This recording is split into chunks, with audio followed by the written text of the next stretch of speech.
पांडवों के खेमे में डर का माहौल था। पहला दिन तो खून की होली ही बन गया था। भीष्म पितामह मानो भूत सवार होकर लड़ रहे थे। उन्होंने प्रण लिया था, सब पांडवों को मार डालेंगे। उनकी क्रोध से धरती तक कांप रही थी। हार निश्चित लग रही थी। पांडव बहुत दुखी थे। वो भीष्म की शक्ति जानते थे। वो उनका अपना खून थे, फिर भी रणभूमि में सबसे बड़े दुश्मन। कृष्ण ने अपने मित्रों का डर देखा। उन्हें पता था अब जल्दी कुछ करना होगा। धर्म का भविष्य अधर में लटका था। रात होते ही कृष्ण द्रौपदी के पास गए। उसकी आंखें रोने से लाल थीं। कृष्ण ने धीरे से कहा, हमें भीष्म का आशीर्वाद लेना चाहिए। द्रौपदी उलझन में पड़ गई। जो उन्हें मारने का प्रण ले चुका है, उससे आशीर्वाद क्यों? पर उसे कृष्ण पर पूरा भरोसा था। दोनों भीष्म के तंबू की ओर चल दिए। पहरेदार कृष्ण की उपस्थिति से विस्मित होकर एक तरफ हट गए। भीष्म हिरण की खाल पर बैठे ध्यान कर रहे थे। उन्हें देखकर आश्चर्य से उठे।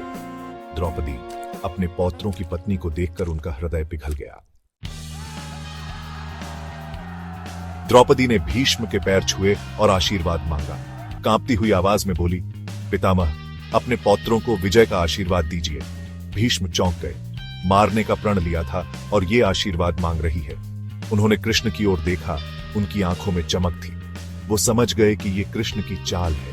उन्हें एहसास हुआ कि वो फंस गए हैं। आशीर्वाद मांगने वाली स्त्री को वो मना नहीं कर सकते थे। उन्होंने द्रौपदी के सर पर हाथ रखा और कहा, पांडव विजयी हों। भीष्म ने अपनी बात रखी। अगले दिन वो कम जोश से लड़े। पांडव अपना बचाव कर पाए।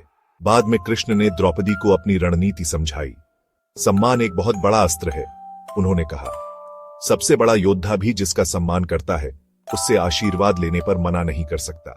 वो आगे बोले, अगर कौरवों ने युद्ध से पहले तुम्हारा आशीर्वाद लिया होता तो शायद कुछ और ही होता।